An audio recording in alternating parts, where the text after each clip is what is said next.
the Glock 48 versus the Glock 26. So a few years ago, Glock came out with the Glock 48 and the Glock 43X, referred to as their slimline pistol series.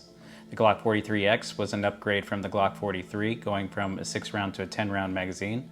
And the Glock 48 basically provided a Glock 19 length pistol, but with a slimmer profile. You can see that the Glock 26, which shares the same thickness as the 19, the 17, and many of the other Glocks, is much thicker overall. So people that want a thinner profile would naturally flock to the 43X and the 48. But there's some pros and cons and trade-offs with both of these, and that's what I want to discuss in this video. So some of the similarities, obviously. The Glock 48 comes with a standard 10-round magazine. The Glock 26 comes with a standard 10-round magazine. The Glock 48, with the magazine inserted, basically gives you, if you have average size hands, a full grip. The Glock 26, on the other hand, if the standard 10-round magazine is in there, if you have average size hands like me, you don't get a full grip. So I would consider that a con of the Glock 26. Now, when you really consider both these pistols, you have to consider all the options available. So 10 rounds, 10 rounds. If you want more capacity in the 48, one option is this 19-round ETS magazine, which can be ran in either the 43X or the 48. It's a 19-round magazine, but I managed to squeeze 20 into these, effectively doubling the capacity of the standard factory magazine. The con, of course, is that you got that big old thing hanging off of there. And if you don't like the extended magazine thing, then perhaps you don't want that. So, let's discuss the obvious option that many people are aware of, the Shield Arms S15 magazines, which are a 15-round magazine that's been engineered to fit within the Glock 48. So naturally, lots of people find this amazing. A thinner overall pistol than the Glock 19 with Glock 19 capacity. What could be wrong with that? Well, there's a few things wrong with that.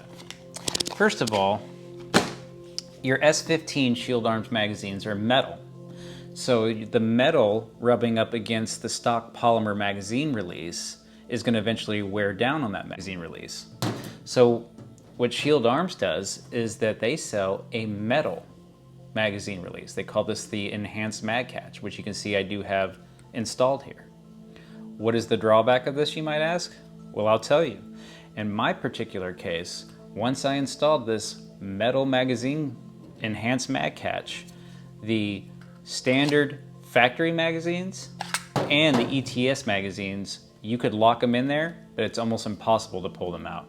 This one you can get out with some force. This one took a lot of manipulation. That means I can basically only run the Shield Arms S15 magazines with that Enhanced Mag Catch installed. Now you can get extensions to go on these that would add +5, so you could have 20.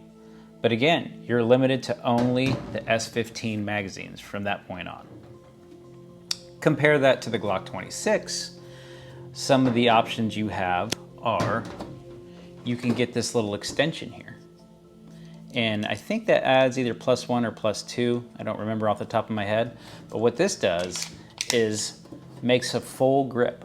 I can get all of my fingers on there with my average size hands. So look at all the options for the Glock 26. 10, 12. I can run Glock 17 magazines in here. They'll fit. I can run 19 magazines in there. They'll fit. 19X magazines in there. A Men 2 34-round stick magazine, Glock 26. Factory Glock 33-round magazines in the Glock 26. Magpul 27-round magazine in the Glock 26. And if I so really desired, I could run a 50 or 100-round Pro Mag in the Glock 26. So that's the beauty of the Glock 26, is that it has all of these magazine options. And yeah, they'll stick out. They will stick out, but they'll shoot. They'll run. So when you consider the options, consider what you already have. Is this your first pistol? Do you not have any other pistols that take all these magazines, maybe you want the Glock 48. So a lot of options for magazines. So something to consider between the 26 and the 48. So empty,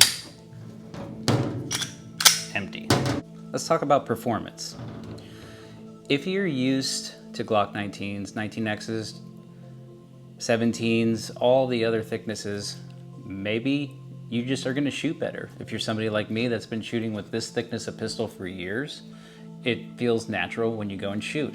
So overall, I've experienced a lot more accuracy with the actual 26. The 48, I'm not used to that thin pistol profile. So I'm starting to get better now, starting to get better groups and performing better with it. But it took a little bit of a learning curve, a little bit of muscle memory. And that's another thing too. If you have, let's say, more than one gun, more than one pistol, you're calibrating, you're training to your muscle memory. So that's important when you consider your overall weapon profile. The Glock 48, currently, I do have this holster, which will hold one extra magazine, so really good for concealed carry. The Glock 26 has the tech clip, so this is really nice if I'm wearing like shorts in the summer and I don't want the added bulk or the added print from an actual holster, concealed carry holster, and I can wear, you know, like a wife beater and a pair of shorts and be good to go with the Glock 26. So overall, what is my verdict? For me, with all my other things I have going on, for me, the Glock 26 makes the most sense.